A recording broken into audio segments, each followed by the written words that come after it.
গত 2 দিন আগে অর্থাৎ শুক্রবারে জুমার নামাজের পরে চুয়াডাঙ্গা প্রাণ কেন্দ্র আর কি শহরের মধ্যে থেকে আর কি মসজিদের সামনে থেকে 2টা বাইক চুরি হয়ে যায়। এ বিষয়ে আর কি ভুক্তভোগীরা যারা আছে তারা অভিযোগ জানার পরে 2 দিন ধরে তারা কোনো সদুত্তর না পায় আজকে ভুক্তভোগী যারা ছিলেন বাইক চুরির ঘটনা মানে বাইক যাদের চুরি হয়েছে তারা সহ তাদের বেশ কিছু শুভাকাঙ্ক্ষী আমরা জানতে পারি যে আমাদের কর্মীদের মাধ্যমে জানতে পারি যে তারা পুলিশ সুপারের সাথে আর কি কথা বলতে আসছেন এই ব্যাপারটা নিয়ে। তো আসার পরে এখানে কথা হয়েছে যতটুকু যা বুঝলাম, যে যখন কথা হলো আপনার ডিবি ওসি উনি ছিলেন আর কি, জেলা আপনার পুলিশ সুপারও ছিলেন। তাদের সাথে কথা হওয়ার পরে আমরা যতটুকু যে বুঝলাম যে হচ্ছে এরকম একটা ঘটনা ঘটার পর সেটা থানা পর্যন্ত আর কি সীমাবদ্ধ আছে। এটার এই পর্যন্ত বা এটার আসলে কাজটা অগ্রগতি তেমন একটা দেখা যায়নি। আর আমাদের পক্ষ থেকে আমরা যেটা আর কি জানাতে চাই, বৈষম্য বিরোধী ছাত্র আন্দোলনের পক্ষ থেকে যেটা জানাতে চাই যে চুয়াডাঙ্গার প্রশাসন আগের মতো অ্যাক্টিভলি কাজ করছে না।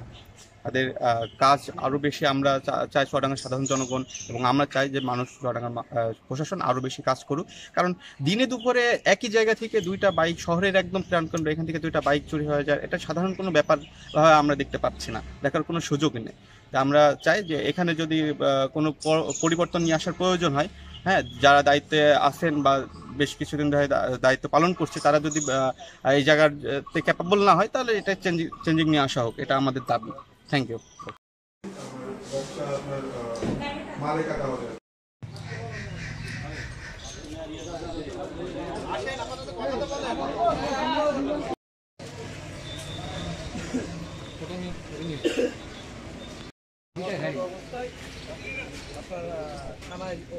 অভিযোগ দেওয়া হয়েছে তারপর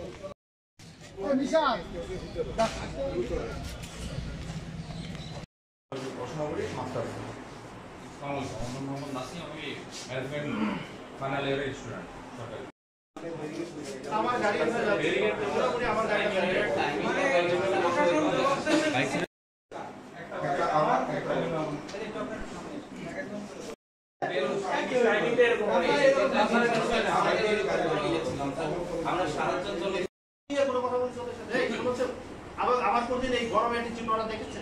আচ্ছা আচ্ছা ঠিক আছে, মানে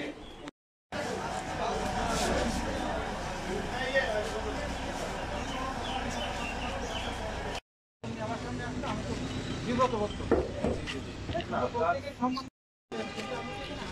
এত লোক নিয়ে আমরা ধরেন